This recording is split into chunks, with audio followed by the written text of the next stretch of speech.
जैसे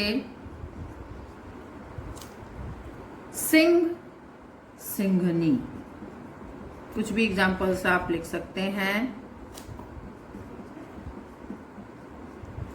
सिंह, सिंघनी, बालक, बालिका,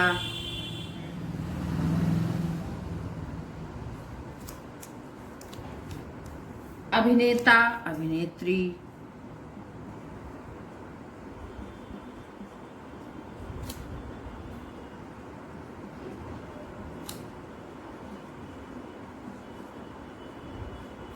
आदि। एक बहुत अधिक एग्जाम्पल्स लिखने की नहीं, 3-4 एग्जाम्पल्स लिख लीजिए डेफिनेशन के नीचे, आदि।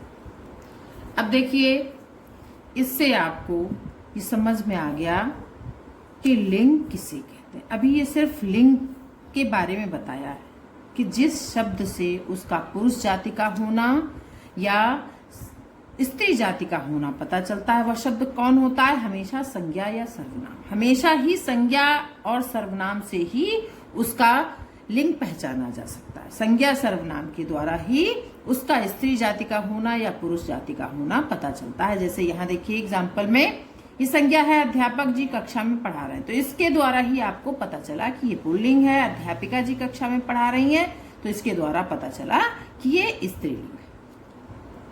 अब देखिए, लिंग के 2 भेद होते हैं। लिंग के भेद 2 भेद होते हैं।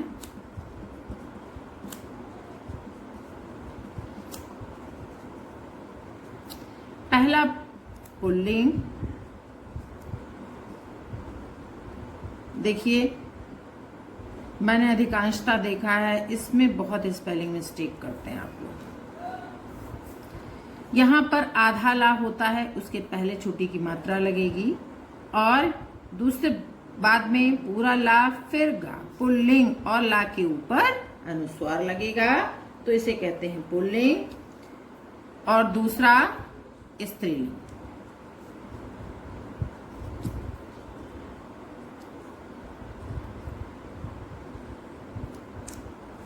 इसमें आप लोग ऊपर रा लगा देते हैं, पुल्लिंग नहीं होता, पुल्लिंग। आधा ला होता है, रा नहीं लगती इसमें। अब देखिए 2 भेद, तो पहला भेद इसे समझते हैं पुल्लिंग क्या है। तो संज्ञा के जिस रूप से उसका पुरुष जाति का होना पता चलता है, उसे पुल्लिंग कहते हैं। संज्ञा या सर्वनाम के जिस रूप से, या शब्द के जिस रूप से, या कर्ता के जिस रूप से, आप कुछ भी कह सकते हैं। कर्ता भी क्यों? संज्ञा या सर्वनाम ही तो करता है वाक्य में। तो कर्ता के जिस रूप से उसका पुरुष जाति का ज्ञान होता है, उसे पुल्लिंग कहते हैं। और दूसरा, जैसे अब पुल्लिंग में उसके डेफिनेशन लिखने के बाद आप उसके एग्जाम्पल्स भी लिख लेंगे। अब जैसे बाघ,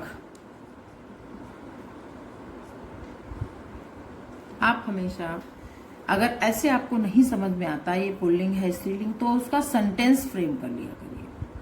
अभी तो मैं आपको पहचान करना बताऊंगी कैसे पहचानते हैं। अब जैसे बाघ, कभी ऐसा नहीं होगा कि बाघ दौड़ता है, दौड़ती है। हमेशा सभी यही कहते हैं कि बाघ दौड़ता है। उससे पता चल गया उसकी क्रिया से कि पुल्लिंग है बाघ शब्द। तो बाघ, लुहार, सम्राट,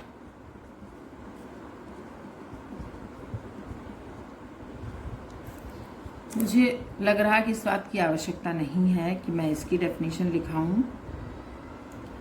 मैंने बोला भी है, समझा दिया है। और इसके बाद आदि। अब देखिए स्त्रीलिंग, इसी में आप इसके बाद जिस प्रकार से पुल्लिंग की डेफिनेशन है, उसी में स्त्रीलिंग बस आपको ऐड करना है। उसमें पुल्लिंग शब्द हटाकर आपको स्त्रीलिंग शब्द ऐड करना है, बस उसकी डेफिनेशन हो जाएगी।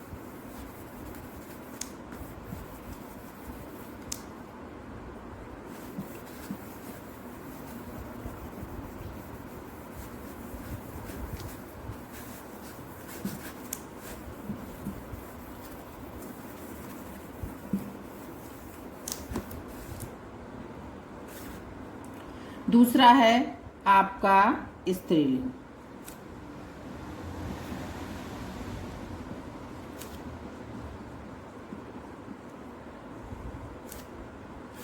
तो संज्ञा या सर्वनाम के जिस रूप से उसका स्त्री जाति का बोध होता है उसे स्त्रीलिंग कहते हैं। संज्ञा या सर्वनाम के जिस रूप से स्त्री जाति का बोध हो उसे स्त्रीलिंग कहते हैं। अब जैसे उसी में देखिए बाघ का आप बाघिन कर लीजिए, आप बाघ का बाघिन कर लीजिए।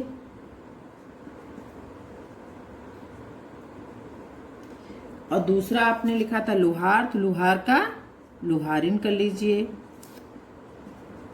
अब इस शब्द से बाघिन दौड़ती है, लोहारिन काम कर रही है, तो इस शब्द से पता चलता है, इसकी स्त्री जाति के होने का पता चलता है कि ये स्त्री जाति का बोध करा रहा है, ये शब्द स्त्री जाति का ज्ञान करा रहा है।